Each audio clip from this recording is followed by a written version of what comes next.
প্রচন্ড ঢেউ। টিকিট নিচ্ছি আগরতলার কোন পার্ক এটা। সো হে গাইস, আজকে হচ্ছে রবিবার আর 10 মিনিট আগে ফোন আসলো সবাই নাকি ওয়াটার পার্কে যাবে। তো তাড়াহুড়ো করে কিছু ড্রেস ব্যাগে নিয়ে বেরিয়ে পড়লাম। তো আগরতলার কাছেই খুব সুন্দর একটা ওয়াটার পার্ক রয়েছে নাকি, যেটা কিছু বছর আগে মাত্র বানানো হয়েছিল। তো চলে আসলাম আজকে সবাই এখানে। আর এখানে গাড়ি বাইক পার্কিং এর ব্যবস্থা রয়েছে।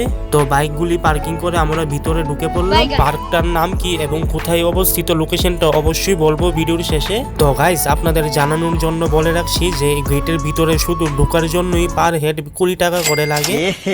रहा नहीं जाता तड़प ही ऐसी है ना। আর ওয়াটার পুলে নেমে স্নান করার জন্য আলাদা টাকা লাগে। কত লাগে সেটাও বলবো, ভিডিওর সঙ্গে থাকুন। তো এখন আমরা ভিতরে সুইমিং পুলের সামনে চলে আসলাম। আর হ্যাঁ, যেটা বলছিলাম, এখানে আসার জন্য জনপ্রতি 200 টাকা করে লাগে। অর্থাৎ টোটাল এখানে স্নান করে আনন্দ নেওয়ার জন্য 220 টাকা করে লাগবে পার হেড। তো সামনে কিছু ছবি তুলে এখন প্রথমেই নেমে পড়লাম স্পেশালি বাচ্চাদের জন্য বানানো সুইমিং পুলটাতেই।